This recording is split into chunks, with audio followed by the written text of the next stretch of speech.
To resist or to cooperate? This is a question that many countries today have had to answer when it comes to their relationship with major global powers. Now, what is the right stance? There are different opinions, and that is why we bring it to the table over here at the Battle of Narratives. Assalamu alaikum wa rahmatullah. Assalamu alaikum Sayyid Ali. Assalamu alaikum Sheikh Ali. Welcome to the discussion. So, linking our discussion to the previous podcast, which was on colonialism, where we talked about the fact that the world we live in today, there are major powers that are trying to dominate other countries. And many of these countries, we find them taking very different stances. And these stances are based on, a lot of thought, strategy, worldview, and so on. And we find that one group of countries will take the stance of resisting these major powers and this what they call colonialist powers. Other group of countries will take a completely different stance, and they might go down the route of negotiating, cooperating, and finding peaceful solutions for managing their relationship with these countries. Now, today, inshallah, we want to discuss these two stances and see what is Islam's perspective on this, because that's what we do over here. We're not here to do political analysis. We want to show the Islamic stance when it comes to how the world, how politics unfolds itself, basically. So just to get started, this concept of resistance, or we hear the axis of resistance, or we need to resist these powers. What do we mean by resistance? So I think resistance is a word that's being used quite a bit nowadays, especially in the political light of what's happening in the world just now, especially since the resistance in Palestine, October 7th onwards. Resistance, if you want to look at it in a very basic form, to understand the meaning of the word itself and applying it then further, when there is an external force trying to move, resistance is to block that, is to not allow for that force to do what it wants. So, for example, a very basic example in physics, for example, right? You have a ship that the weight of it is pulling it down, but the water and the shape of the boat is pushing it upwards. That itself is a form of resistance. Now, you can apply that to all the different spheres of our life. So, for example, in our personal life, if I want to be somebody that is successful in my career, right? Laziness is something that blocks that. If I want to progress, if I want to be successful, and anyone who has reached any level of success is through resistance. You have to stand up in the face of that laziness. You have to conquer it. You have to defeat it and push against it. Very central to the concept of resistance is force, is strength. You don't call, for example, my hand going through the air just now resisting the air, although there is air resistance. But the amount of resistance we're talking about is something where it's substantial. So the thing is that you're defining resistance with a sort of connotation that the other option is a negative option, right? As if cooperating and looking for peaceful means is the negative stance. How would you explain it? I think it really depends on how you look at it. I mean, if you look at it from like the political aspect, yes. Even within that, it depends on what your worldview is, right? We see within the world that there are several countries or several nations who think that the countries that are resisting the imperial or the colonial powers, they're the ones who are in the wrong, because they don't understand what progress should mean. They don't understand the direction that a country should move in. So it really depends on what lens you're looking at it through. And as both of you mentioned, that the best way for us to look at that concept of resistance, which is basically negating something in and of itself, right? It's refusing to comply or accept something. That's resistance, right? And even as he's bringing out the science examples. So even the resistance, the word itself that's that's measured in ohms, is that sort of force that either stops or it's measured like the flow of the current, right? The opposite force that creates the heat and whatnot. So it's the refusal to comply with something. So it really depends, I think, what sort of worldview you have, what lens you look at things through. But we don't believe in this sort of pluralistic approach, right? Like that you are okay in your approach, I'm okay in my approach, third person is okay. The sort of criteria for truth is Islam, is the Quran. So Islam is known as the religion of peace, right? So what is therefore the Quranic stance on these situations when on one side you say Islam is after peace, we don't want to fight people. On the other side, you're saying we need to continue to resist. So what's the Quranic perspective on this? So I think first of all, I think that's something that's just, almost like a cliche. Islam is a religion of peace, even though it is true from a certain extent. When I say a certain extent, what that means is Islam is not a religion that promotes violence or promotes oppression or promotes offense or any of those things. But to be able to reach that ultimate peace, if you need to go through the hurdles or the obstacles that are in your way and you need to resist them, then that is something that the Quran and the Quranic principles and the Islamic ideology definitely, and is clearly stated in the Quran, not in one place, but in several. Can you give us some examples? So some of the examples may be where, I don't remember the exact verses, but where the word qital is used in the Quran, where Islam is saying that, listen, when the people who are, against Islam or trying to hurt Islam, then the Quran is inviting the Muslims to stand against that and to even fight against them. Mm-hmm. Sheikh Ali, do you have any examples, Quranic examples of that can show this perspective? That because you came and you explained resistance as if it's the default basis, right? So I'm guessing that this is coming from your understanding of Islam, that you perceive resistance as a default position. So how does that match with Islam's stance on peace? So like Sayyid mentioned, Islam doesn't have an assumption of peace in every state. Islam is not a pacifist religion. It wouldn't classify as that. Of course, as Sayyid mentioned, we're not looking for violence, and the ideal scenario is peace. But when there's an oppressor, see, resistance usually is understood in the context of having some sort of oppression, some sort of infringement. Right? Even if you look at the physics example, right? There's my hand wants to move from here to here. There's barriers on the way. There's something blocking it. When it's a laptop, it's a bit harder to move. When it's the air, it's easier to move, right? So in the context of having that oppression, this is also something that it's correct for me to do. It's my right to do, for example, right? In this context is what resistance makes sense. In the Quran, we have a lot of this. In fact, one of the words that's very close to the concept of resistance is in the Quran a few times. When you look at the word of istiqamah, the Holy Prophet, one of the instructions he has in the Quran in multiple occasions is fastaqim, that stand steadfast, withstand the pressure. Or for example, inna alladhina qalu rabbuna Allah, right? Those who they claim that Allah is the one that will decide all of my affairs. He's my Rabb. He'll decide how I talk, he'll decide how I dress, he'll decide how the system of governing is around me. That should be the end of the story. The ayah should say the rewards that's going to be for these people should fall down on them. تَتَنَزَّلُ عَلَيْهِمُ الْمَلَائِكَةِ, that the malaika will descend upon these people. But there's a part in the middle. إِنَّ الَّذِينَ قَالُوا رَبُّنَا اللَّهُ ثُمَّ اسْتَقَامُوا.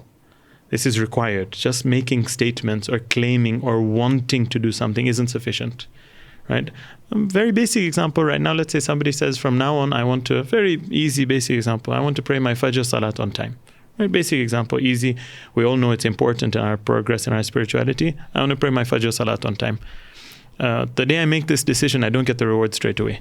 I have to actually put it into practice. And putting it into practice is going to have barriers for me. If it doesn't have barriers, then what's the value of my action?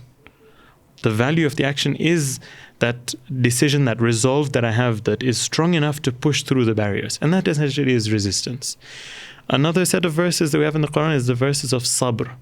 Sabr is often mistranslated to being passive and watching from a distance. Whereas actually, if you look at the Quran, sabr is often, in fact, in most of the verses, linked together and coupled with a responsibility to do.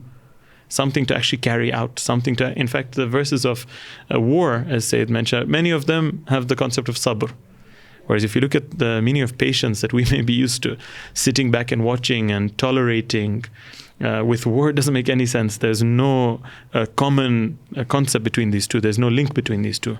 But sabr in the Holy Quran means this, means that, look, when you sign up for a mission, know that it's going to have its difficulties, and the reality of pushing through and persevering, another word is perseverance. Persevering through these difficulties is what sabr is what resistance is. And that's what gives value to a human being. Okay. Even natural materials. For example, one of the natural materials that's very precious, diamonds, because of their ability to break through and cut through, right? That strength and that resistant nature that it has. Excellent. I think the more you go into these terminologies, right? There's at one point you use the terminology how it's generally understood. But as I was seeing one of the scholars who has a dars kharij on this, like fiqh siyasi, the jurisprudence of politics and stuff, and he goes like more and more into these details where he's sort of, you know, as you mentioned, that perseverance, which is the istiqamah, and then he kind of like differentiates between that and what would be the Arabic or the Farsi version of resistance, where over there he's saying that within this sort of context, the resistance is always against something, right? Against, as you mentioned, against that power. Whereas the istiqamah might be a little more general, but the idea is the same thing, right? Where it requires that patience and stuff. I like this point that it's a bit more general, because I wanted to link it to resistance and what it means to us in our own lives outside this context of war, but we'll come to that towards a bit later, inshallah. When we talk about resistance, usually we bring in Imam Hussein, right? So we have verses of the Quran that talk about resistance, but when we come to the seerah of the Ahlul Bayt, we find that Imam Hussein was like the one who manifested this this quality in its ultimate form. What happens to the other Imams though? Is resistance, if resistance is the way you're saying the default position where you're constantly fighting that, what happens to our understanding of what the other Imams did? Because after Imam Hussein, we find, at least in the general understanding of the seerah of the Imams from the fourth Imam onwards, there's very little resistance, right? It's mostly we're cooperating with the Khulafa, with the Umayyads, with the Abbasids. We're staying out of their way and we're doing our own thing. So can we not do this قَالُوا رَبُّنَا اللَّهُ and then mind our own business? So the istiqamah is for when we're not allowed to mind our own business. But when we can just do our own thing, let's do our own thing. Does it always have to be confrontational? So I think resistance has different forms. That's the best way to explain this. That the Imams, because of their divine appointment and their divine qualities, their isma that they had, all of them had the same mission. To differentiate and say that, one Imam had one mission, but the others, they changed their viewpoint somewhere along the way. They were like, okay, that wasn't working, let's try something else instead. But the forms it takes can be different in different times. For example, and that's the reality in the world today. The resistance in Palestine is different to the resistance in Iran in terms of what stage they're at, what their active mission is, and in the rest of the world. Today, for example, across the world, the resistance has a meaning, right? And so the Imams, if you look at the lives of the different Imams, the third Imam you can start from, Imam Hassan before Imam Hussein had a different form of resistance. The primary form of resistance was to go against Muawiyah, to stand against him. When the people wouldn't support that form of resistance, and going to war with Muawiyah would just be a loss of lives with no benefit and no purpose, the Imam reformed, created a new form of resistance that the results of it showed itself in Karbala. The army of Imam Hussein, many of them were companions of Imam Hassan and onwards. And the precedents that Imam Hassan had set with the Shias leading to that. The same with the fourth Imam, the same with the fifth Imam. Each one in their own way. The time of the fourth Imam is actually a very difficult time. If you can imagine, all, or you can say at least most of the good people were in Karbala. If they weren't in Karbala, it's a question for historians. Why wasn't this person in Karbala? The Imam is starting afresh. And he has to form this culture within the people that we have to resist, we have to stand up. And the way that the Imam does that is, one of the key ways is to train very close companions. Another way is the ma'arif and the lessons and teachings he's given to us in the du'as, which have a lot of the concept of resistance. One of the du'as of Sayf al-Sajadiyah that's recited just now is actually in the face of an oppressor. And look at the words in that, it's very strong words. But the reality on the ground didn't allow for the same type of movement as Imam Hussein. In fact, this is a theory that's worked upon in a book called, it's translated to a 250-year-old man, right? Yes. It's been translated as well, compiled from the speeches of Shahid Ayatollah Khamenei. a brilliant presentation of this concept in a very detailed manner. It's not just a theory that, oh, it must have been. No, he goes into each of the imams and explains their form of resistance and how they move towards the same mission. I think that's a really important point that Sheikh Ali mentioned, that we shouldn't be, as the Quran says, يَعْلَمُونَ ظَاهِرًا مِنَ الْحَيَاةِ الدُّنْيَا. It's not just the apparent that we see. And when we look at the purpose and the mission that the prophets and the imams after that were sent, that journey is always towards that direction, right? And then with the occultation of the imam and the coming back of the imam, so every single step is in that direction. That does not mean that there will always be an apparent sort of, sometimes we understand resistance as, I need to be out there, like, in someone's face, or it really depends on where you are in that journey. Even as Sheikh mentioned, the example of Iran, right now, like almost 47 years later, you're seeing some of the sort of manifestations of that istiqamat, right? قَالُوا رَبُّنَا اللَّهِ happened in when the revolution came, that listen, we are aligned with this ideology. ثُمَّ اسْتَقَامُوا. The ثُمَّ اسْتَقَامُوا was something that started then, and then you've seen the progress in science, you've seen the progress and that reflecting in other places, and so on and so forth. So it's not always about, do you see them in the headlines, but what's going on behind. And that's the same thing that I wanted to kind of connect to what Sheikh mentioned, is that when you look at the imams, you're not always just going to judge it and gauge it by who went to the battlefield and who didn't. All of them are, as we say, Quran and Natiq, right? They're the walking, talking Qur'ans. That means they're the manifestations of the principles of the Quran. And because they're infallible, there's no other way that they will always manifest those principles in their lives. So, are you suggesting that the imams are showing us different models of resistance?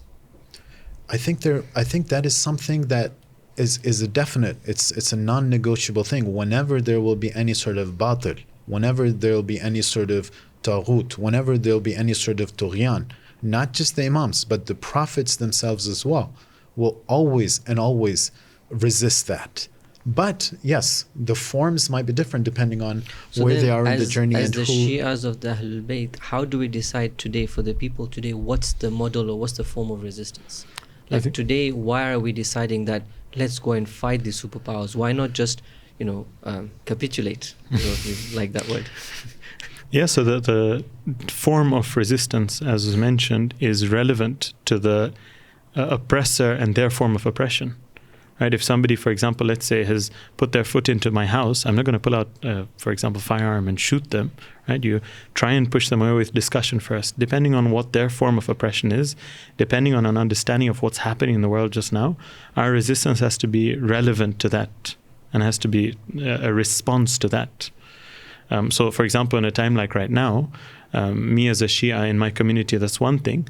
A nation that's built on Islamic principles, and at the heart of this nation is the Islamic teachings that we have, would work, and that's why you have a mujtahid right at the top, right? A mujtahid who can identify what's happening. He's also somebody who's politically very well aware, who understands all the different movements in the world, who can identify what the enemy is doing just now, and what part of our Islamic literature and principles applies to that form. And that's the importance of having a leader of this level that has both sides, that understands the oppression and also understands the Islamic principles that relate to that. And that's why the method that's being selected just now is under the guidance of a mujtahid, right? And it depends on who you are and where you are as well, right? Yeah. It's not like one form, like whatever's decided over here is whatever's decided is as a nation. But, for example, Shias or Mu'mineen in different places of the world, depending on the circumstances over there, their resistance might be in a different way. Like as you mentioned, during some of the times of the imams, it wasn't something on the outside, but at least the bare minimum, where within their heart, at the very least, at the bare minimum, within their hearts, they have that sort of bughs, or this hatred towards batil, or towards whatever wrong, or towards a taghut, or towards a tughyan, at the bare minimum. And that is something that's, again, I believe non-negotiable. right? But then the circumstances that are surrounding you, the place that you're in, as they say, the zaman and the makan, right? The place that you're in, the time that you're in, that is what really, I think, gives direction to what your response would be there. But I do think it's a very difficult question. For over here in Iran, as Sheikh mentioned, that there is a mujtahid, a person who's extremely well versed in the Quranic and the Islamic sort of ideology and history and everything, where they're able to take those decisions.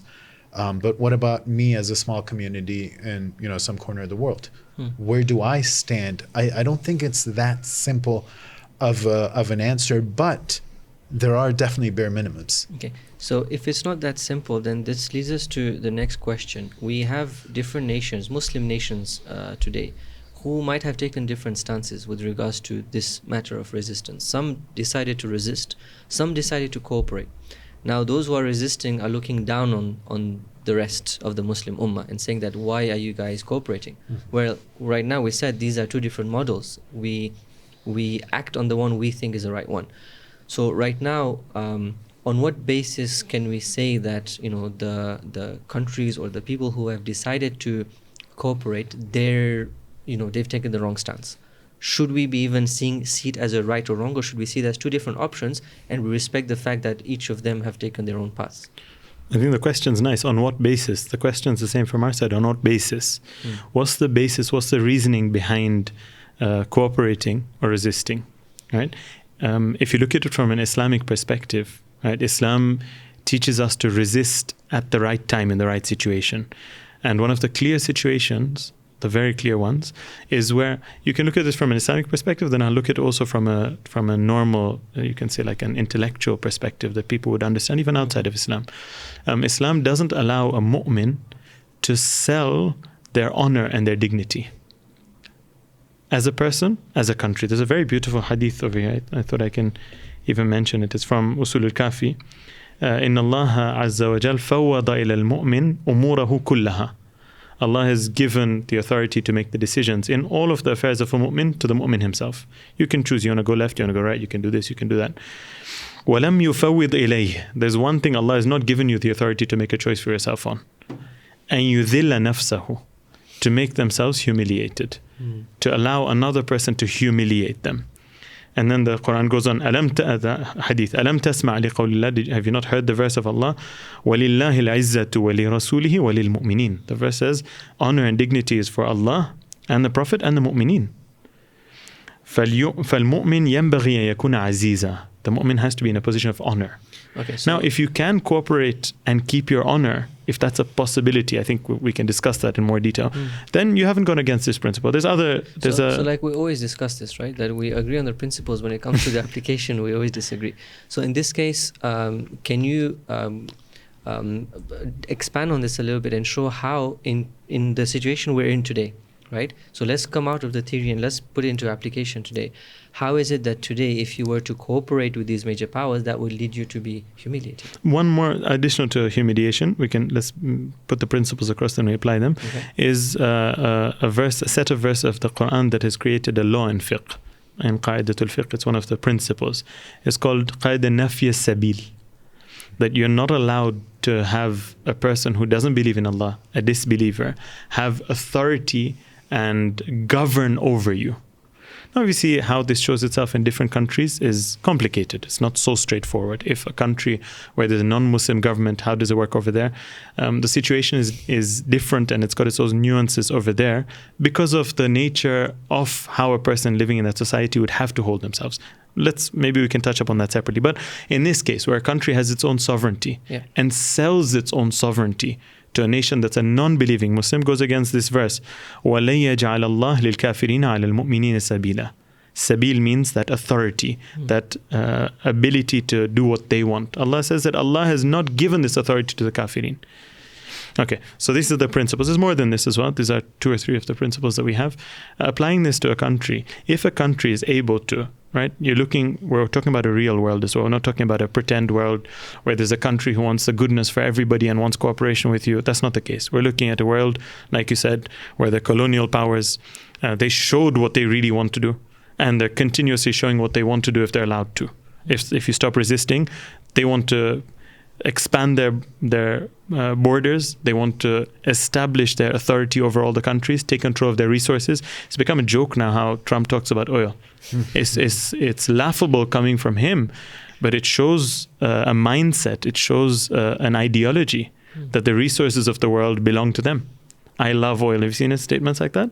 I love oil. I'll go wherever the oil is. And right, this is an ideology. He's the mouthpiece that comes and says things. But in reality, if you look at how they controlled oil previously as well, it's a reality, right? So these countries in this real world that they want to force other countries to give them their resources so that they can literally milk them, and this word has been used as well, and take what they can. In this light, cooperation isn't something where you can say, oh, there's no humiliation or there's no sabil that the kuffar have. It's a clear place where there's humiliation. I mean, if you want humiliation, there's one that we've mentioned twice. I mentioned it a third time. It's a really bad one. I mean, I don't even know what to do with this one. But Trump in the war, he addresses the MBS and he tells him that this person is basically somebody who, how would you say it? Say it.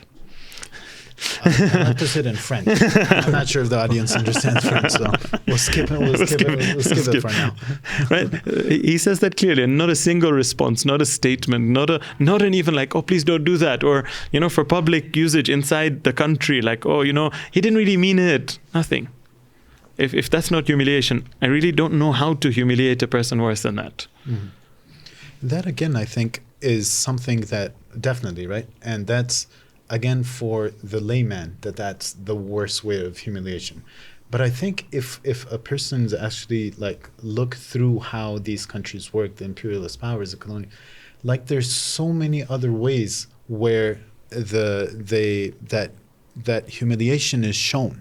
Like, for example, they say even within Iran, right, that before the revolution, before that resistance started, that an Iranian individual would not even have the authority to, for example, change the wheel on one of these trucks.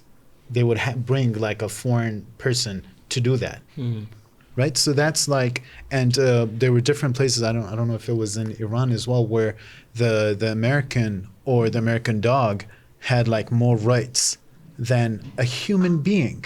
There's a tennis club, I believe, in the south of Iran, Abadan, where they had this outside. The poster said that. I don't remember exactly where, but that is what it is, right? That so that for a human being, if they've understood the sort of level that Allah has created them with the karama that Allah subhanahu wa ta'ala has created with, Allah, the creator of all, is telling you that you are Khalifatullah. I'm sending you as a representative. And then this other, power or imperialist power, or colonial power, whatever, comes and tells you that, you're actually worse than a dog. So it's that, to me, is much more humiliating than, something coming from someone like Trump. Who takes this guy seriously? I don't even think his own his own staff takes him seriously. I don't think he takes himself seriously. I'm not sure. Yeah, he confuses me. There's a beautiful hadith in Nahj al-Balagha. It is also in Tuhaf that says, "La takun abda ghayrik." Don't be a servant to another person. وَقَدْ جَعَلَكَ اللَّهُ حُرًّا. Allah created you free. Allah created you with a karama. Now don't go and become a slave of somebody else. Why is that happening to some countries and not others? Because the argument that is presented is that, look, Iran is facing this because from the onset, as soon as the revolution happened, the slogan itself was a provocative slogan, right? Other countries in West Asia chose a different path. They chose a path of cooperation, and the people in those countries, okay, some of the leaders are humiliated, but the people in those countries are living a life of karama. They have a good life, good economic situation. They don't have to, they're not going through poverty. They don't, they have a dignified life in those countries, right? Why couldn't Iran have chosen that path? Why wouldn't that model have worked for Iran? So I kind of disagree with some of the things. I don't know if that was intentional or not. Karama, when we're talking about karama, we're talking about karama from the Quranic perspective, not by how how expensive my, etar or bukhur or that is, or how luxurious my car is, and how tall my towers are, and how, where my furniture is imported from. That's not what we're talking about. When the Quran talks about karama, it's not talking about the apparent. Mm-hmm. It's talking about the internal sort of dignity, the internal honor that a person has. And that, I'm not sure if that's something that you see in these other countries. You actually see a lot of hollowness there. Even the people who've gone there as immigrants have gone there for economic reasons. But a vast majority of them feel that hollowness over there. So I'm not completely sure if even the sort of presumption in the question. But as far as like salamna, that okay, if that is, we accept that is the question. I think a lot of these countries that you're talking about, it's not about a choice anymore. It's not like this started like, a few months ago.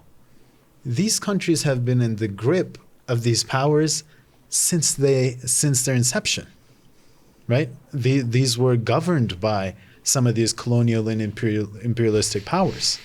And the reason they got that quote unquote independence was with the agreement that they, it was comply. With the agreement that they would comply.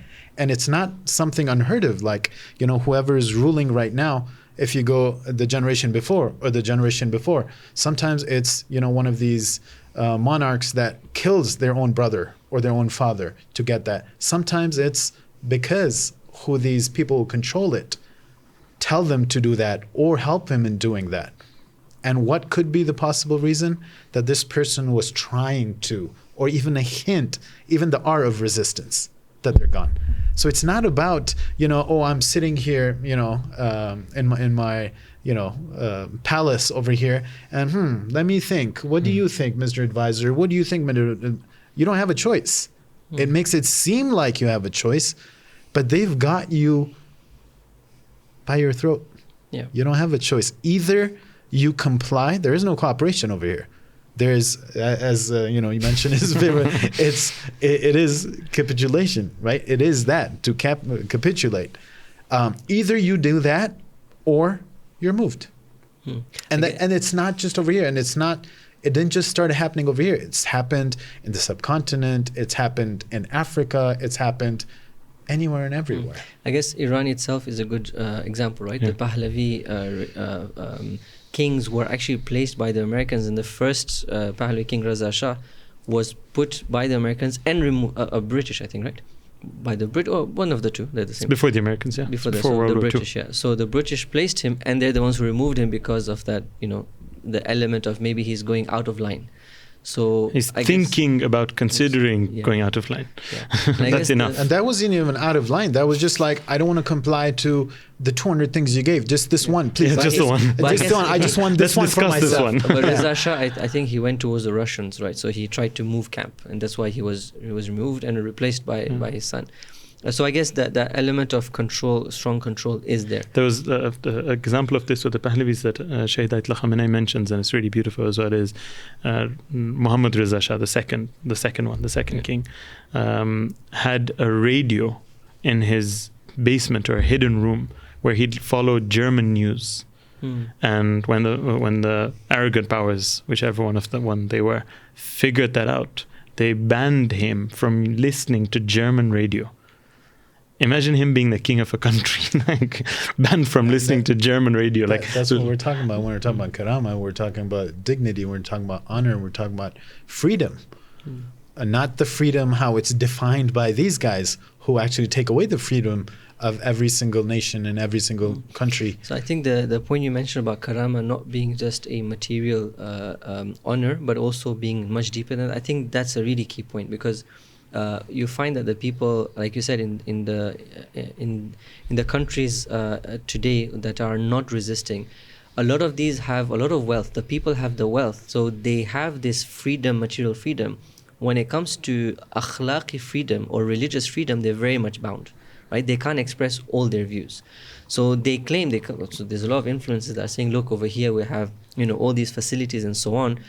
Yes, but you can't speak, you can't stand up for your values, right? And when you can't stand up for your values, you're controlled to a certain extent. Mm-hmm. You're not controlled materially, you're controlled. And very in an basic akhlaqi values. sense. Don't go to very, like, you're supporting Palestine. No.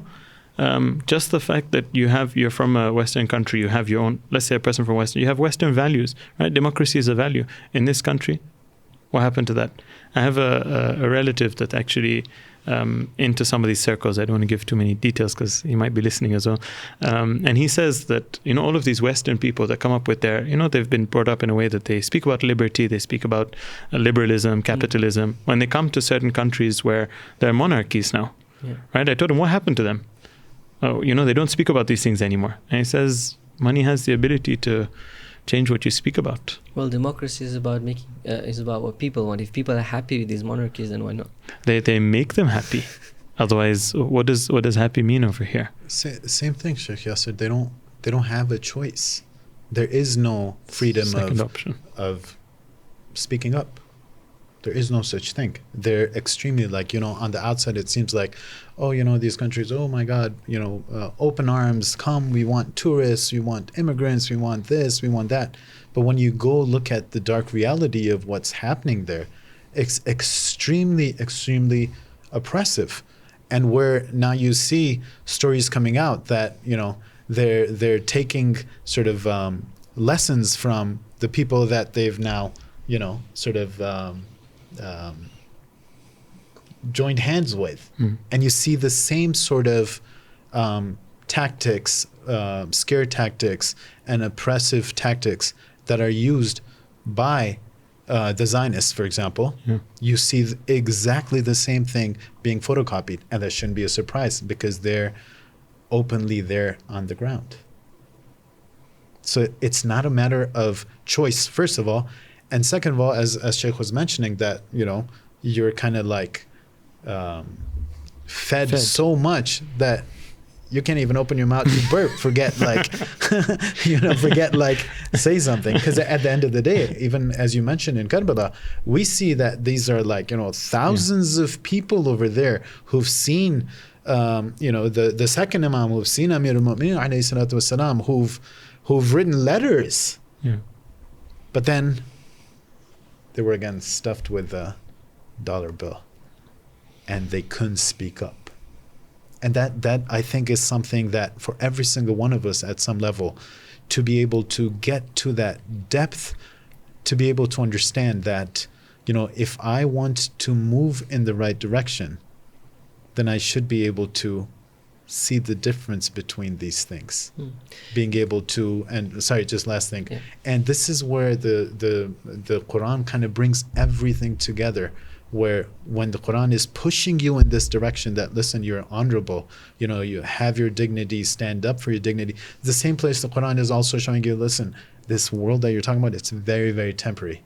You weren't created for this. You were created for something else. I was gonna come to that. It's a bit of a paradox that on one side, you're supposed to detach from the world, live with humility, not seek power, not seek money, and so on one side. On the other side, if you do not have power, you don't have money, then you're economically and militarily dependent on another, and that other is naturally going to be the non-religious, because the religious mindset takes you to this direction, like be humble, be poor, one would say, and don't be powerful. And then all of a sudden, when you're dominated by somebody or you're dependent on them, you're being told resist them. So if I resist them, but I can't because I'm poor and I'm weak.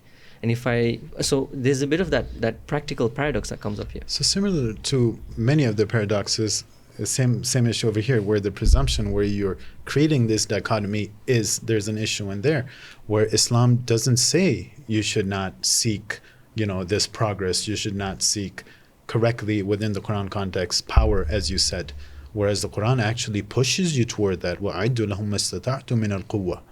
Right? The Quran is pushing you that, no, go prepare yourselves to the extent that you can with this power and this, whatever tools and whatever you need. To what extent? يُرْهِبُونَ بِهِ عَدُوَّ اللَّهِ وَعَدُوَّكُمْ. To the extent where you're able to put this fear in the hearts of the enemies of Allah. That's the criteria. not your personal enemy, the enemies of Allah. So that then becomes the criteria. Who is following the Quranic principles? Who is not following the Quranic principles? Whoever is following the Quranic principles is the haqq. Whoever is not is the batil. And as the Quran says, right? إِنَّ الْبَاطِلَ كَانَ زَهُوقًا. That batil is inherently weak, and it will be, it will fade away. It will go away. So me as a person or as a nation, do I want to, especially if I'm Muslim, do I want to align myself with something that's temporary or is going to fade away and has no foundation or basis? Or do I want to align myself with something that's foundational and everlasting and promised to me by the Creator? Subhanahu wa ta'ala. Even about the wealth, the whole discussion on wealth is a misconception, right? Islam's focus is not on not to have wealth. It's not to be attached to wealth. In fact, wealth in our hadith is something that's praised. There's a hadith that says the world stands on 4 pillars. One of them is a rich person that provides for the path of Allah. That's what the community stands on. That's what an Islamic nation that doesn't have money can't do anything. But the attachment to that money, or to, like Sayyid mentioned, to make it our final and the goal that we seek in everything as the final destination. Like when we get there, that's what we want, that's all we want. That's the issue. And Hazrat Khadija is like the ultimate example of that, right? Like had anything and everything, like up there in the community, and didn't give, like, how much khums should I give? Can I please direct my khums this way? No. She gave all of it. Everything. First of all, I'm giving, just 20% of my savings, and then I want to control that. Sheikh Yasser, where will this go? Can it please go in this direction? It's like, bro, it's not your money.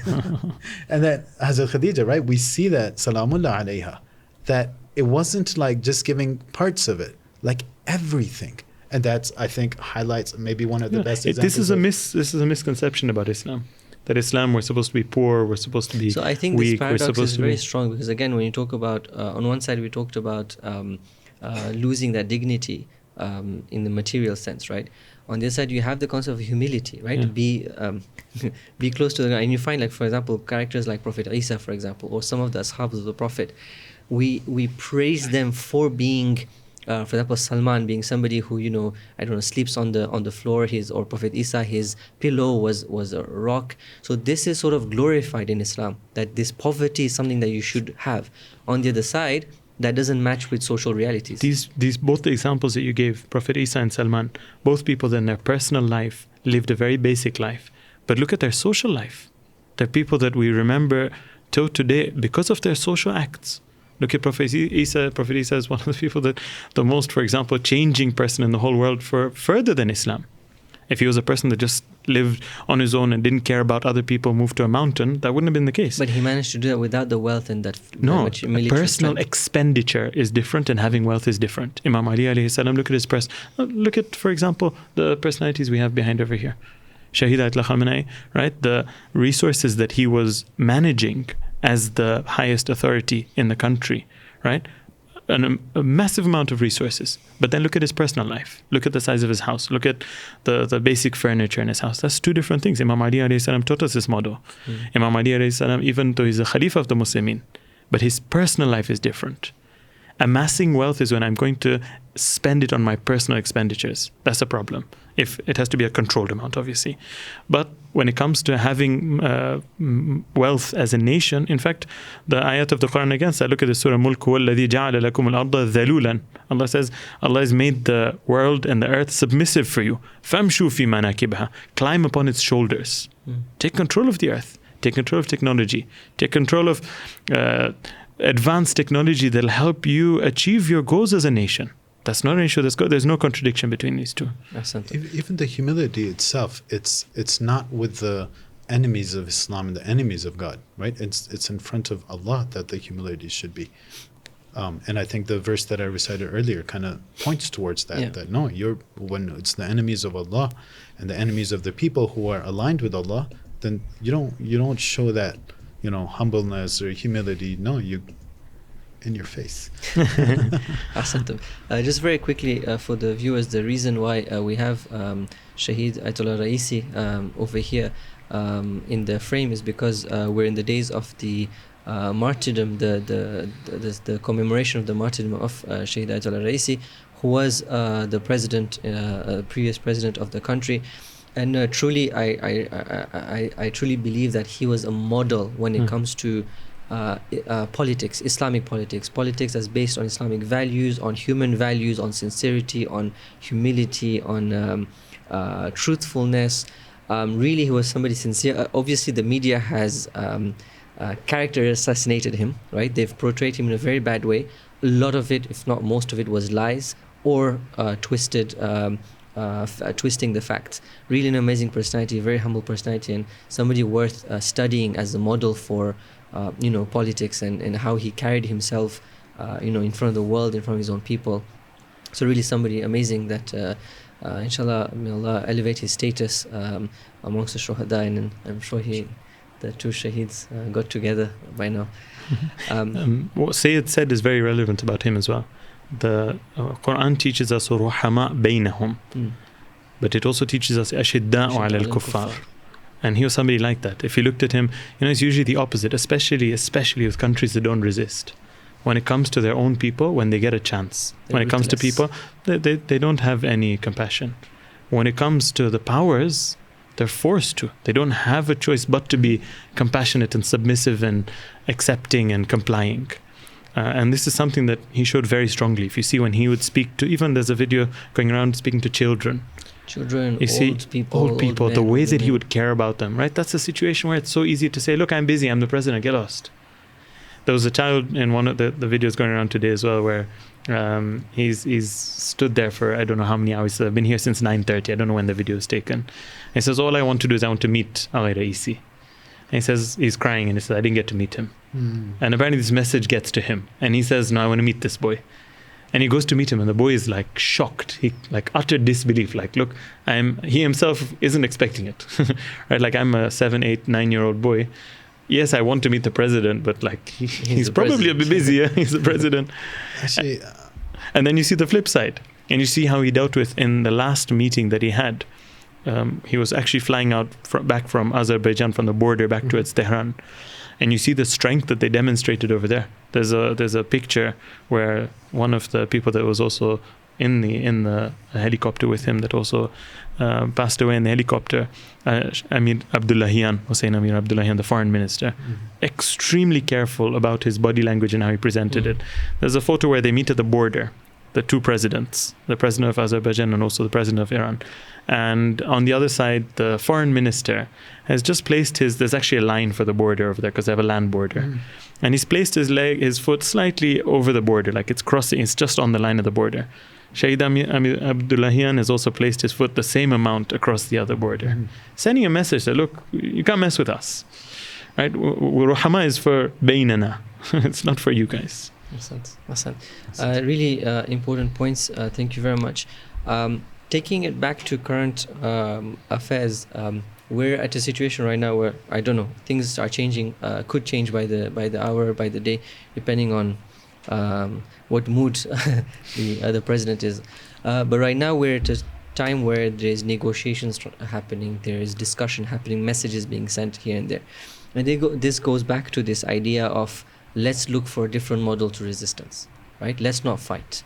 Let's try and find a peaceful solution. Based on everything we've said right now, fighting, resisting was the way to go forward.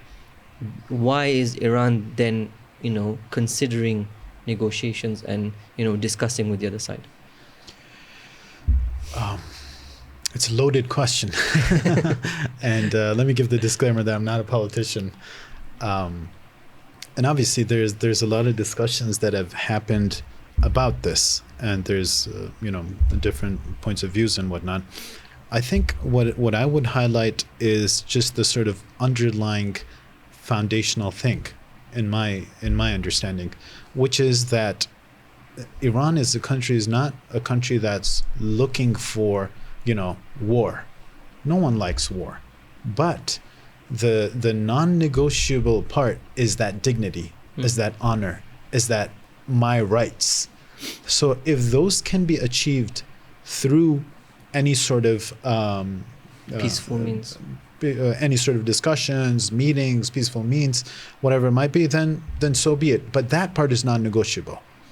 And right? so we're going to fight over that if we have to fight over that. Yeah, I think those things are what's important. And then at the end of the day, a lot of, as some of the scholars more recently have highlighted, that you can even look at some of these wars, the physical wars, as a prerequisite to actually something else, which is that what you would call the soft war, which is controlling the narrative, controlling the minds, controlling the ideology, controlling the culture, and therefore everything else.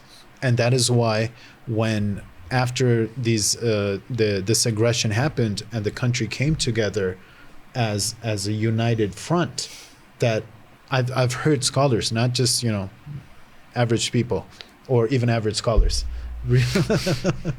saying that if they never fired a single shot, but the only thing that came out of it was this unity, it's the victory for the Iranian nation.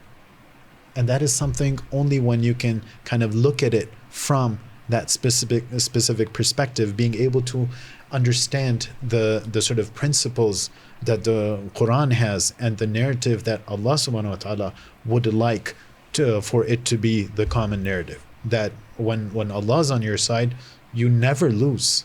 It's always a win-win situation, whether you're a nation or you're a community, you're a masjid, you're a family, or an individual, right? And this is something that I think even at the personal level, as where both of you mentioned, that even at a personal level, there's that resistance and the istiqamah, whether it's against your own nafs, whether it's against the shaitan, whether it's against the norms of society and the norms of wherever you might be, that the thing that gives you that endless hope and sort of almost certainty that you will be successful is that Allah's on your side.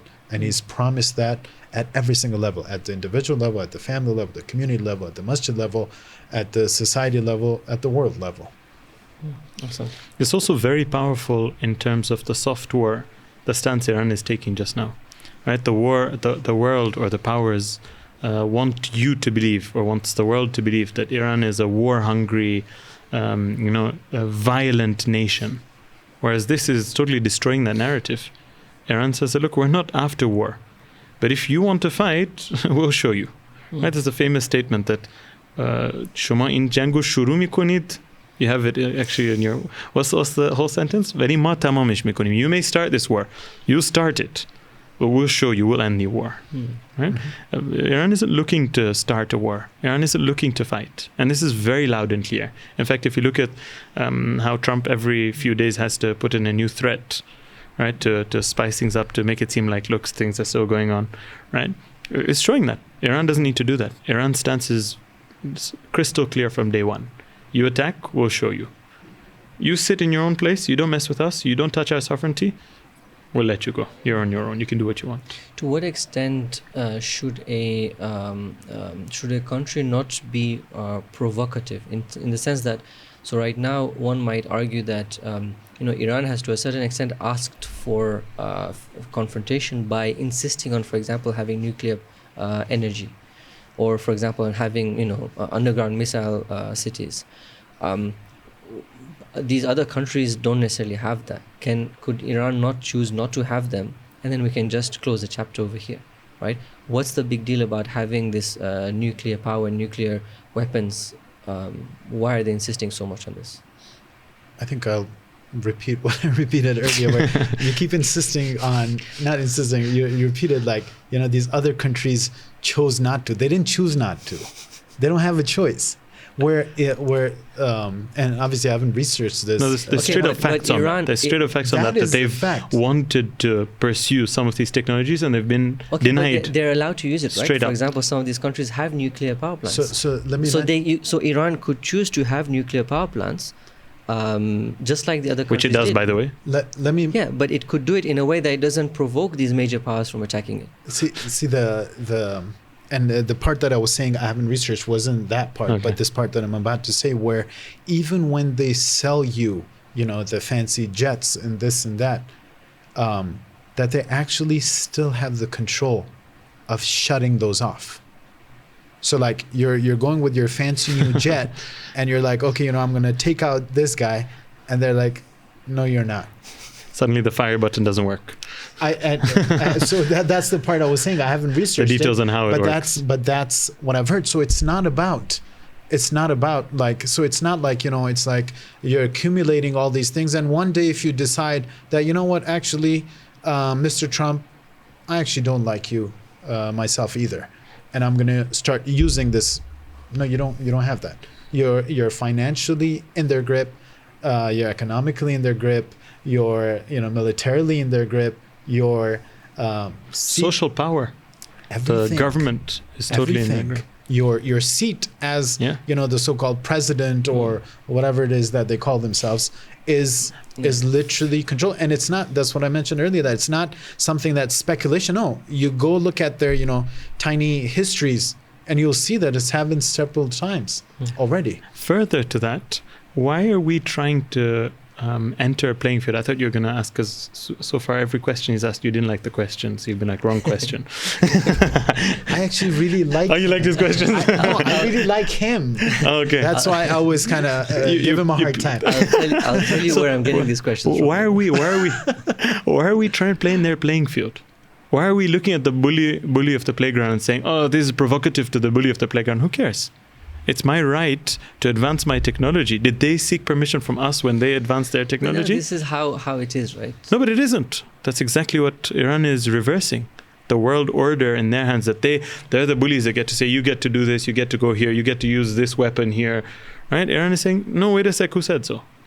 And they stood up, and if it had been, let's say, 2 years ago before the first war, maybe you'd be like, Iran, these guys are bluffing. They're trying their luck, right? They're like standing up in the face of that bully, but one day this guy is going to pull out a punch and knock Iran out.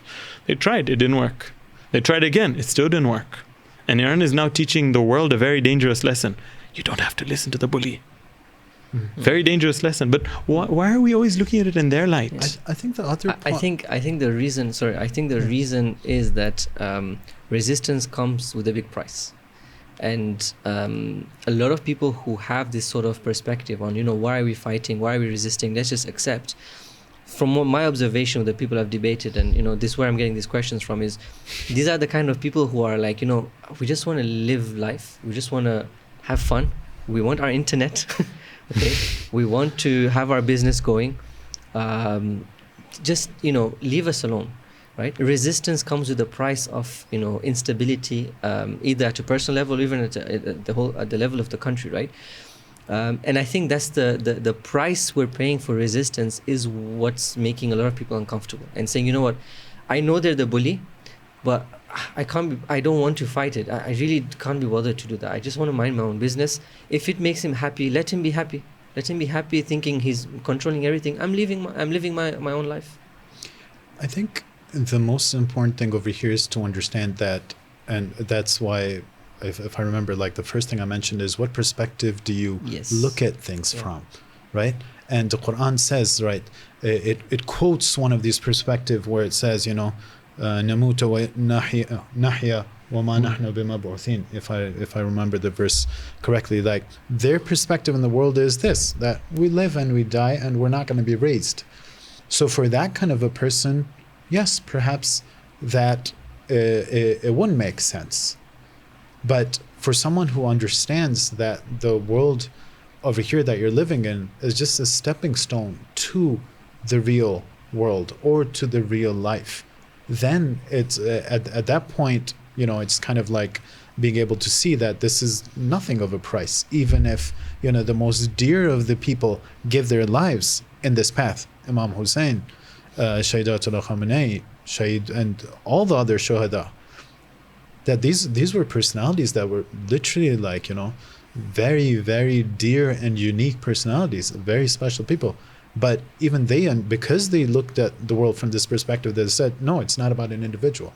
It's about the movement. The other thing that I think is important is for those people who say that, if it's just a matter of they've only realized the boundary till here, right? But if you go further and you say, your 10-room mansion, I'm going to take 2 rooms.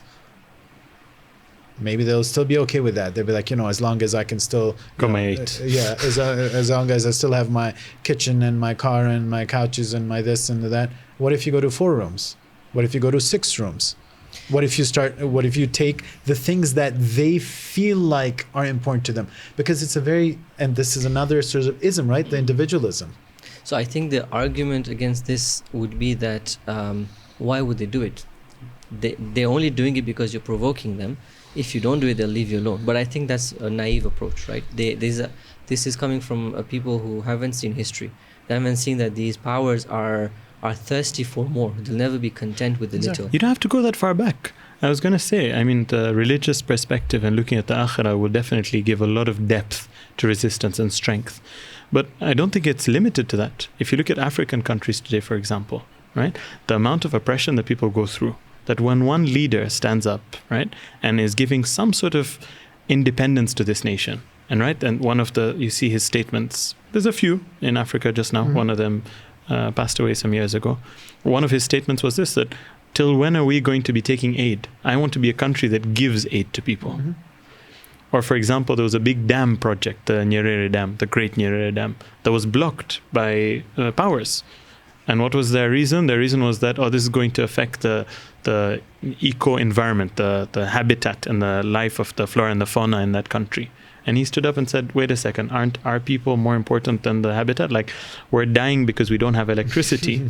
We're going to put this dam in, and it's a hydroelectric dam, and we're going to export electricity. This is something that even outside the context of religion, we can understand that a human who stands on his own 2 feet and has his own independence is powerful. Just for context, this was a Christian leader, not a Christian Muslim leader, yeah. A Christian leader.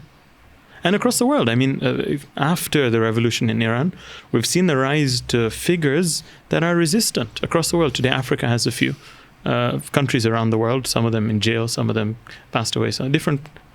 Obviously, we're not trying to purify that model. This person is a Christian person. We're not trying to say that everything he did was correct. But the point is that resistance itself has a basis in our human intellect. The very basic example of the playground, right? If there's a bully in the playground, okay, like Sayyid said, as long as it's not hurting me based on individualism, I may have this excuse to say that, I can bear with the bully being there. But the bully has now taken you and his team to oppress the rest. You're a part of the apparatus of the bully to oppress the rest. And guess what? So you are if the bully changes his opinion tomorrow, you're gone as well, as history has shown. The bully has changed. The best allies of the bully have died in the most degrading of conditions. You mentioned Reza Shah. Do you know where Reza Shah is buried? No, I don't. He's buried in South Africa. And that also, they had to take permission for him to be buried there. When they exiled him off his own country, the Shah of the country that they put in place, he went on a boat. A part of his journey was done by boat. They couldn't even sort a route for him. So today you're the one that's enjoying your 10-room mansion. Tomorrow when they turn on you, there's a famous Nigerian poem, right? It's a poem of resistance, actually, where it says that, I don't know if you've heard this, the jeep came outside the neighbor's house, and it's got a long poem, and it says that, and they took the neighbor, but I didn't do anything because I had my yam. Yam is the Nigerian, like sweet potatoes, their food. I didn't do anything because I had my yam. The next day they came for the next neighbor. I didn't do anything because I had my yam, and it goes on. And it says the other day they came for me, and nobody did anything because they had their yam. Right? It's only a matter of time. Resistance, if you're not going to resist, you're enjoying the benefits of it.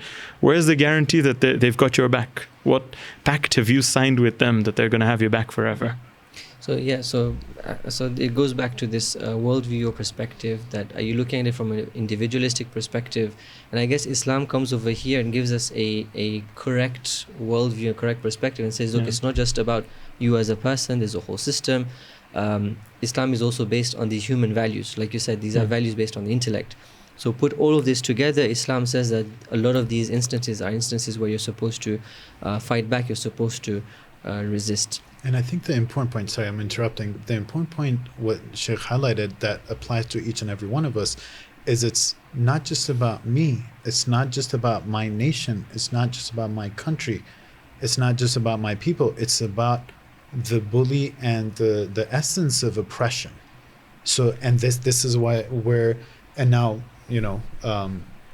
I don't know if it can even be called a silver lining, but these 70,000 people that were slaughtered in Palestine, right? That maybe it's the barakah of that oppressed blood, that it's having the effect on the world, and people are waking up. But the people who've been like screaming their minds out and throats out for Palestine, it's not from like 2 years ago. It's not from October 7th or some random date. It's been for decades, and being highlighting that that what is clear to people now, because they've like gone so far. This is something that a person with basira, with insight, saw decades ago, because these were people who had read history. They read the Quran. The Quran talks about it over and over and over. That this certain group of people, it's forget you. Who are you?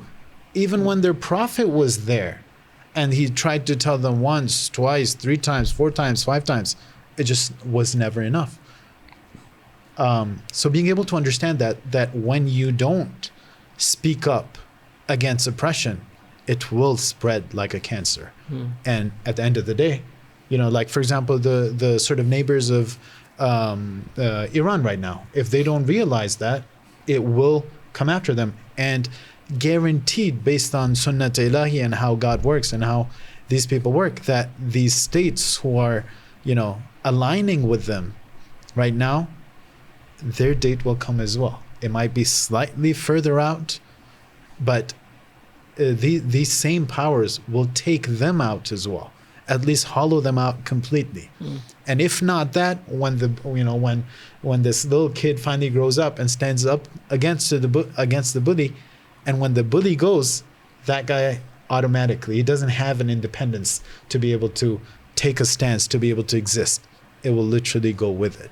And that's why you want to, as the Quran says, right? You want to align yourself with the haqq, not with the batil. And no matter how much propaganda you do, you might even be winning in the soft war, which now is not the case anymore, right? Again, I think the barakah and the blessing of the pure blood that was spilt, that even in the soft war, it's not there. But my point is, even regardless of how much propaganda there was, and now you see all these people, they're finally coming out of their luxuries, and you see like, these countries, everyone's like becoming active on Instagram. People who didn't even know what Instagram was. All they knew was I have an iPhone 19.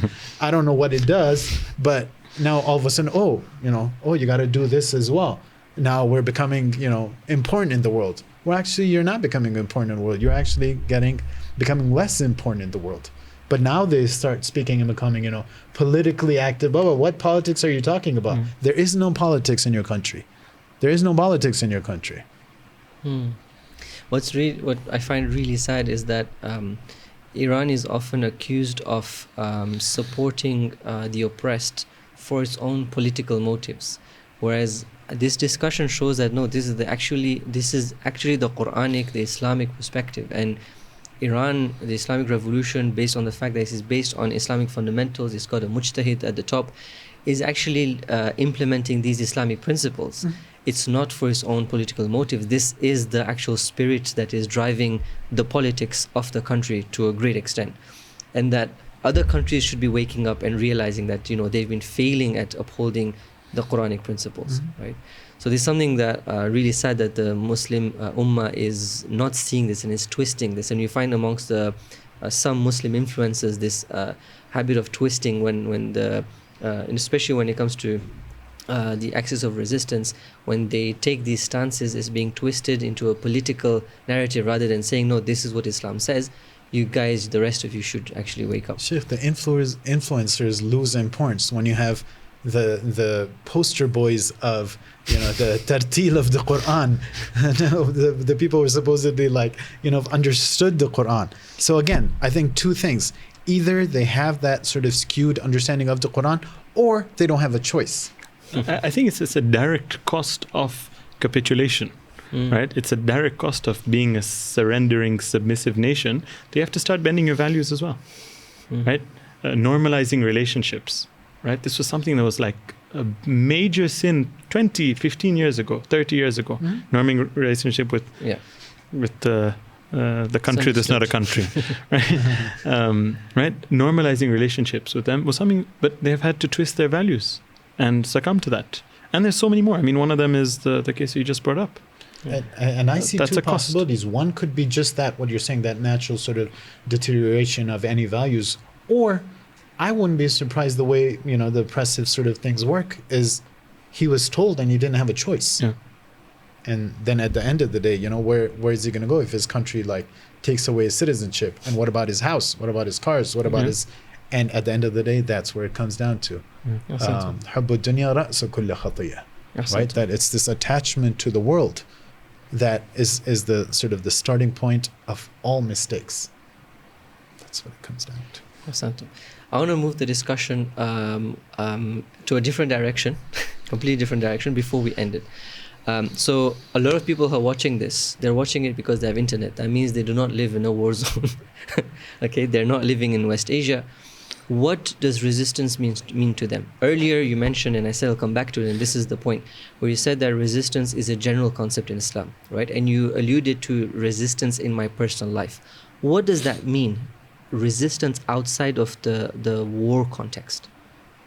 So I think, say, do you want to go? This one? So some of the cases where resistance really shows itself in a personal level, I think, like I said earlier, resistance is according to the force that's opposing us. Mm-hmm. So if you look at, for example, in our daily lives, our nafs and shaitan are two clear enemies that are opposing us from reaching our higher levels that we can achieve as a human being. So the Quran continuously speaks about tazyin, how shaitan beautifies certain things that are wrong. Right? This itself requires resistance to go against. You see something that's beautified, you want to go towards it, right? You want to listen, you want to eat, you want to speak, you want to whatever that haram object may be. The pressure that your desires are creating, the pulling force needs resistance to fight. So I think this is one of the most key concepts in Islam, and that's why we even call the struggle with the nafs jihad. Because it's a continuous battle and struggle where a person must resist and resist and resist and resist. That's in the personal aspect of life, and I think we can look at many examples of this, maybe in its own time, maybe in different discussion. But Sayyid mentioned a point earlier that's really, I think, beautiful and important over here as well, is that, look, aligning ourselves with the larger resistance that's against the powers in the world has different applications according to where we are. And you mentioned it's difficult to discern that, for sure. But there's one principle that is actually, we actually have fatwa from Maraja that say this, that nahi anil munkar, okay, let's say it doesn't have effect, let's say it could cost our lives, it becomes not wajib upon us. But there's one case that's always wajib, and that is to have that hatred inside us and to align ourselves internally correctly with the right party, with the right group. And this itself, where it can show itself, it will. For example, okay, let's say on social media, in a certain situation, you can't post, you can't put out things out there that may be clear support. But at least you be careful not to align yourselves with the power, right? Or for example, when you're speaking with other people, now you have a bit more openness, you have a bit more freedom. Here's where, for example, a form of resistance is to spread the mission. That itself is a form of resistance, right? It's aligning ourselves with the resistance in itself. So we have to work on where can we find these applications of aligning ourselves with the resistance as well. Any application for our communities? How can our communities apply this value of resistance? Communities that are not in this region, communities that are in different countries, usually minority Muslims, especially at a time right now when there's a lot of pressure on the Muslim community. You can see the news, a lot of things, a lot of anti-Muslim rhetoric right now, at least among certain groups of people. How are the communities supposed to resist this? I think, again, it depends on where you are, right? There's a huge spectrum. But one, I think, principle that we can kind of keep in mind is that we don't have to be lagging the trend. That, say, for example, you're in the West, you're in the US, you're in the UK, you're somewhere else in Europe, and you see that there are people who are showing resistance, whether in the form of protest, whether in the form of civil disobedience, whether in the form, whatever different forms there might be, whether in the form of divestment, whatever it might be. And then you see that the people who believe in the Quran not only believe in the Quran, but they have the ultimate example of resistance in Imam Hussein alayhi salam. And then these people they're kind of lagging behind. So at least what's acceptable in your country, in your society, at least do that. Now this is just the outwardly thing, right? But inwardly is in one sense extremely important as well. I guess you can't resist outwardly if you don't have the spirit of resistance within yourself. That's something we need to nurture within ourselves. We need to be able to perceive the world like that. I think so. Truth becomes the center, the axis, basically. I think so. And I think the reason why that's important is you don't want, these emotional people to be the ones taking the lead. Because a lot of times, with these sort of concepts, you have like people who emotions take over and then you don't know what they're doing. They don't know what they're doing. So it should be something that's nurtured, I think, from within. And it should be to the extent where if it's nurtured properly, right? In the West, it might be something that's more acceptable to sort of protest and so on and so forth. There are certain countries where, no, that's not acceptable. But there are extremely oppressive measures of how to control, how to look at every single move of yours. And perhaps, I'm obviously not giving fatwas or anything, but perhaps the person who's sort of been able to nurture that within themselves, where the Imam alayhi salam says, هَلَ الدِّينِ إِلَّا الْحُبِّ وَالْبُغْضِ, right? Is deen anything other than love and hate? So if a person is able to align themselves with the haqq, and that love for the haqq and love for Allah, and in contrast that hatred like both for anything that's batil or anything that's aligned with the batil, then maybe in certain places where they don't have this ability to be able to, have this expression of resistance, maybe I can imagine there'd be people there who would feel so suffocated that even if everything they have is over there, they actually leave from there.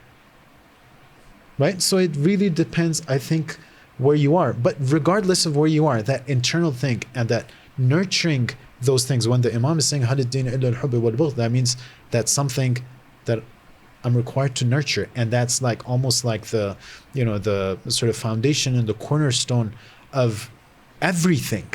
Everything, my sort of love towards Allah, my spirituality, my want to do namaz, my want to do this, my hatred or my resistance against the oppression, all of that is sort of summarized in that one thing, and therefore it's a requirement.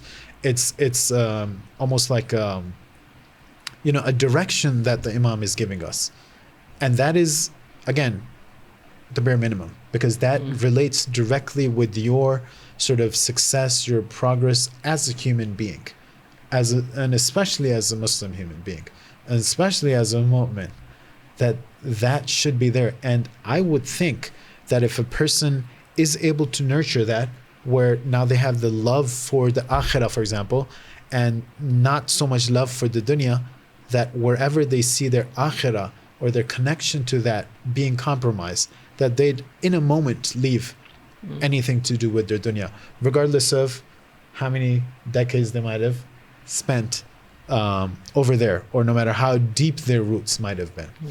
So the spirit of resistance is a spirit that creates movement. You cannot be resistant and be in your comfort zone. It's going to take you out of your comfort zone. By definition. One other application in society is taking the principles that, see, today the resistance that we have, alhamdulillah, we live in an age where the resistance is alive. The resistance that's alive is based on principles. These principles can be taken into our own communities and upheld. For example, one of them is the idea that Islam has guidance for us in different avenues of our life, in our own communities, right? Let's say you're in a community where you can't protest, you can't speak up, you can't post, you can't do anything. But strengthening that community in a way that the values of Islam are deeply entrenched within this community is itself a form of creating a resistance from within.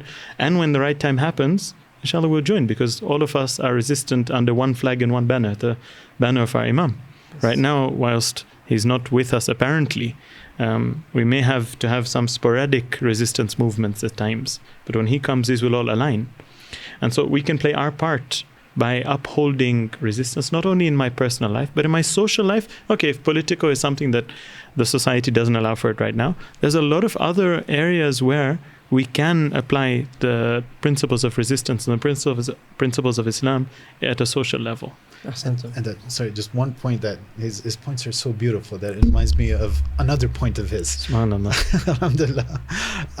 Was that also, you joked with Sheikh last time, was this also a joke as well? No, we don't have, that kind of a relationship. Me and Sheikh Yasser are completely it's just different. It's different. So exactly that, when he was given the example of Imam Sajjad alayhi salatu wasalam, right, after Karbala, where your question was on the parent, you don't see him resisting, but it's not like he was, he went out cold. Na'udhu billah. There was something cooking in the back that laid the platform for the fifth Imam, which laid the platform for the sixth Imam, which was like the pinnacle of where, that outwardly and openness was possible. Yeah. We have to admit, though, that resisting in these more cold forms, like where you can't really speak out because the society doesn't allow you, the political system doesn't allow you, is very frustrating. It's very suffocating. You use the word suffocating. I actually relate to that because we travel around and there are places we go to where you're not allowed to, countries where there's freedom of speech, but you're not allowed to be free in your speech. And it's very frustrating and suffocating to be there. And I can we should empathize with the mu'mineen over there who want to do stuff, and they're passionate, they have this energy, but they're blocked. And this is a very difficult position to be in. And I guess that we're living at a time where social media is a way we can use a bit more freely. Not necessarily. Social media is pretty, like, they have their watchdogs for, but one of the things that I personally, right, again, I'm not in the business of giving fatwas, as you know. You look like someone. Really? Have I reached that point? You're a nice beard, your mama. One of the questions that I wonder, right, about myself, if certain thought come to my mind, like, I'm in a place where I can't do this or I can't do that, and that's having a negative impact on me, where I'm actually feeling suffocated. I wonder if God on the Day of Judgment will repeat that verse of the Quran and be like, wait, what? Was my earth just that little thing in Europe that you thought was a country? Could you not have, or in West Asia or in North America, wherever, that you didn't think you could have moved? He's giving fatwa. Did it sound like a fatwa? No, it didn't. And I think it's a question that we have to ask. Yes. But the answer, like Sayyid said, isn't a quick answer. It's a complex but it's a very important question. I mean, just the fact that we can't get, for example, a definitive answer quickly doesn't mean we ignore the question. Yes. أَلَمْ تَكُنْ أَرْضُ اللَّهِ وَاسِعَةً فَتُهَاجِرُوا فِيهَا is a verse, it's Surah Nisa. It's a real verse of the Quran, promise. Say it's not. It may not be giving fatwa, but it's a real verse, promise. Right? This is what I do. Once I get my foot in the door, I'm going to give enough topics where I have to come back. We've been taught to resist foot that come in the door. Slam the door on them. But I think this is a question that needs to be addressed to the local ulama, especially those who are aware of the political scenario, and get this solved. Definitely. I mean, there's a question that is a question for a lot of people in these kind of places, and I'm aware personally this is a serious question, and the answer isn't simple, but ignoring the question isn't the solution. Definitely not the solution, because ultimately it's that two options, right? If you really want to simplify it, is that the world or the akhirah? And if God forbid, I'm even slightly inclining towards the world, when the 12th Imam comes, I won't be able to just automatically switch, because it's not about what I say, but what I've actually nurtured within myself. And that's why it's something that's extremely serious. It's not just about, the Zahiri things. Right? Isn't the question as simple as these two questions? What benefit do I have in staying here, and what are the repercussions of me leaving and going somewhere else? But this has to be looked at a very high level. So maybe it's not even an issue quoting it over here. If you want, you can consider whether to keep it or not. Co-Ed released a paper about 2 or 3 months ago about migrating from the West, which is very interesting. I thought it was very fair. and they presented exactly that what the advantages would be. They presented possible options where they could migrate to where I guess there's no they can universal solution for There isn't. every family. Like, Correct, there's not no at all. one solution. Not at all. And one thing that they pointed out over there was that sometimes staying in these countries is somebody's responsibility, Yes. right? Sometimes you're spreading the mission of the Ahlul Bayt over there. You're upholding the values and the character of a Shia, of the Ahlul Bayt in such a place. Definitely. It has its own values. And I think there's definitely a foot in the door over here. We need time for this one. Try to push through. Now we'll have to call you again, Sayyid. Ahsan, thank you so much. I think we've covered some of the most important points. I think we've answered some of the big questions. I think this does give a lot of perspective to this whole concept of resistance at a social level, its application in the current situation we're in West Asia or the Middle East. For those of you who haven't watched the previous podcast, we explained West Asia is a better term to use than the Middle East. And if you want to know why, we have a podcast on colonialism, so you can go and check out. Sayyid said that social media can be a problem, but when it comes to the battle of narratives, we need you guys to take clips, and on social media, on your own channels, on YouTube, on Instagram, on WhatsApp, whatever it is, please spread this podcast, spread the message. The battle of narratives is only effective if we all come together and spread this information and spread this perspective that we're trying to build. And really thank the scholars here for coming and sharing your knowledge. Thank you very much, Sayyid Ali. Thank you very much, Sheikh Ali. Alhamdulillah, it's amazing to be between two Alis. And hope, inshallah, we can have some more of these amazing discussions in coming podcasts, inshallah. So until next time, inshallah. Thank you so much. Jazakumullah. Inshallah, see you in the next episode. Assalamu alaikum wa rahmatullahi wa barakatuh.